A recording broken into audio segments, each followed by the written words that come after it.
In the early 90s, Malaysia was gripped by fear. One man, armed with a gun and a violent temper. He terrorized the streets of Kuala Lumpur and Selangor. And his name? Bentong Kali. Today we'll look at his crimes, his victims, and how his reign of terror finally ended. Let's go.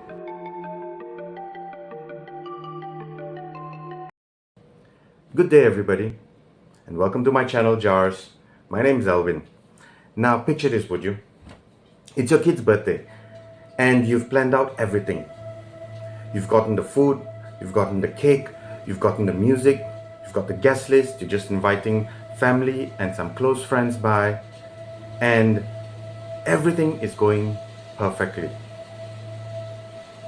All of a sudden, two random uninvited guests show up. And you go to the door and you tell them, sorry sir, this is a private party. You cannot come in. And the next thing you know, this man takes out a gun and just starts shooting. And this was the terror that one family faced in the early 90s in KL. And that man, his name is P. Kalimutu, better known as Bentong Kali. Now, P. Kalimutu was born on the 22nd of January 1961 in Bentong, Pahang. He was the 8th child out of 11 children. He dropped out of school around Form 1, which is, in Malaysia, it's around the age of 13 to 14, around that time. And after he dropped out of school, he actually got his first arrest. He was arrested when he was 14 years old and he was imprisoned until he was 19.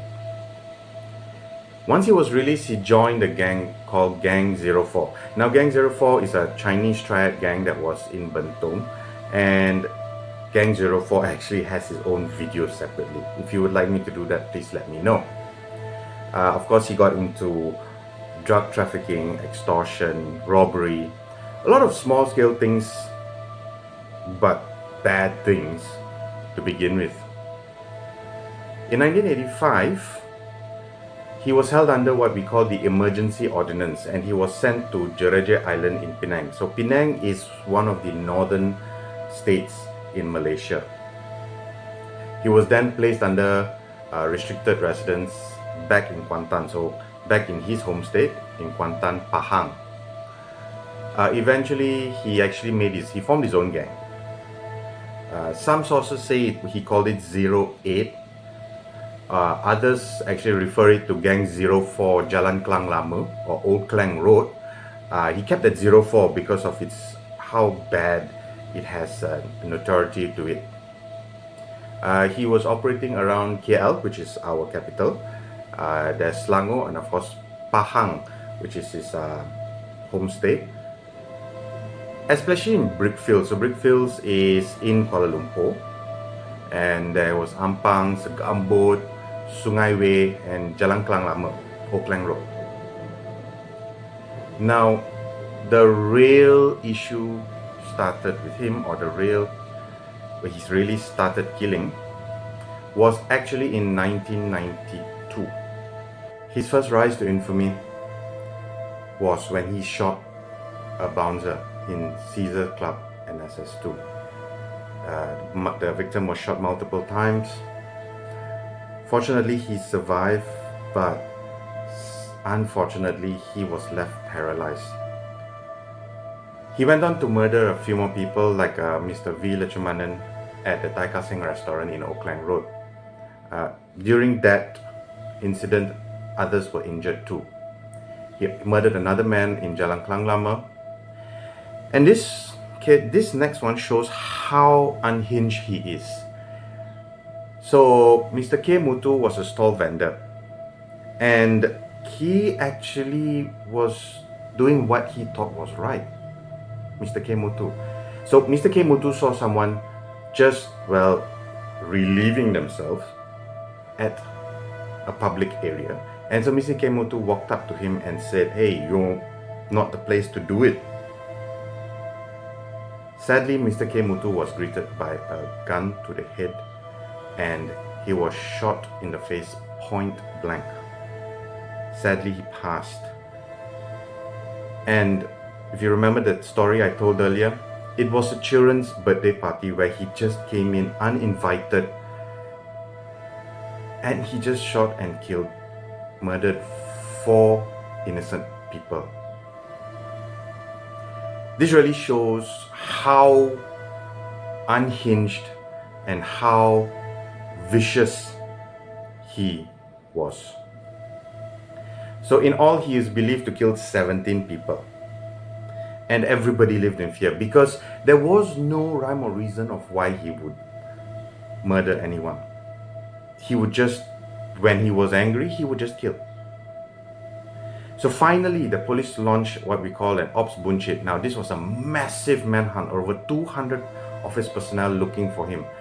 And he always taunted the police by saying, "Oh, they can't touch him." So he really believed he was untouchable. Now, you cannot mess with the Malaysian police. They will find you. And that's what they did in June of 1993. He was tracked down to a place, it was a double-story terrace. It was in Medan Damansara. There was a huge gunfight. Of course, he would always carry a gun.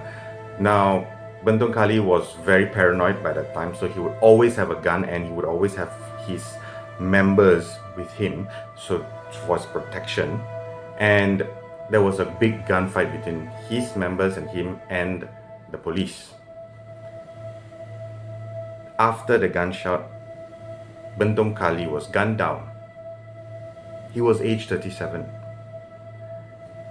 And that actually brought the end of his reign of terror. Now, as I was researching this story and I was reading to all the crimes he did, I really felt, why, what drove a man to be so vicious? The crimes he did never made sense to anybody. There was no rhyme or reason as to why he did what he did. Yes, people would say that, he came from a poor family and there was 11 of them, and the only way to live is to be hard. Now, I know many people who came from poor families, and they are some of the nicest, most humble people. And I was reading into the victims that we know of. Unfortunately, I was not able to get all of them, so I have a list here. And I was seeing that they were just caught in a really bad time, that they had to cross this monster. Now, what I want to do, and I know this has been many years since his crime spree, but I still think the victims deserve a moment of silence. And so what I'm going to do is I'm just going to post up the names that I know of from the reports and newspaper articles, and I would really like to give them a moment of silence.